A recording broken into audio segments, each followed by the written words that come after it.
So let's talk about your Yeah. spirit experience and what happened there and how you were able to turn that page even in your relationship as you left it. Because like, what were the learnings? What were the teachings? How did you come out from this bottom of the barrel? Yeah, that's such a good question. I think for so many of us, the answer goes back to events on the way up. Is kind of how I phrase it, right? So whether that's your childhood, your teenage years, or whatever, and not everybody has mommy daddy issues. So, some people are bullied in school, or some people have traumatic experiences at work, or some people are stabbed in the back by a best friend and now they have trust issues the rest of their life. Like, it shows up for people in a million different ways. But if there's one principle that I learned from the 4 or 5 days that I was up there, it was that because of the way that we are brought up, we see the world in a certain way, and we all have a programming system, basically, that we show up with every single day, how we operate, how we react, how we do everything in life.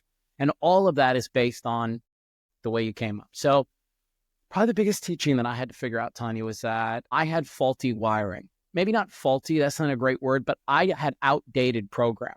And, you hear this expression a lot with people, which is like, they're acting like a child, or he's acting like a child, or she, and they're talking about adults, right? And we are literally locked in that childlike mindset that traces back to those traumatic events. And because of that, that's how we show up and that's how we operate.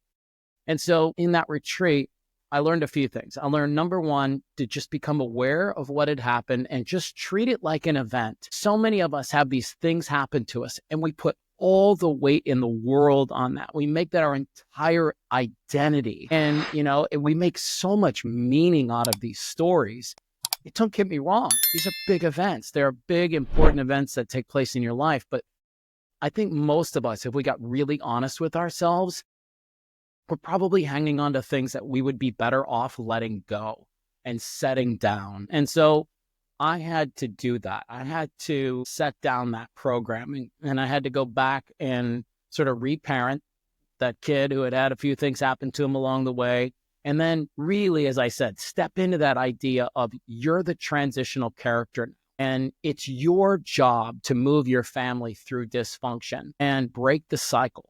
You're the one that's going to stop all of this. And with that superpower, it became like, I always tell people, I think you can actually enjoy the process of healing. Again, I'm an example of it. It doesn't have to be torture and tears every single day. Like, you can look at your growth, and almost like what happened to us up front, I can get chills up and down your spine going, whoa, we've come a long way. We've done a lot of work. And so the challenge for me to people is take a look at your programming. Take a look at the way you're showing up for people every day.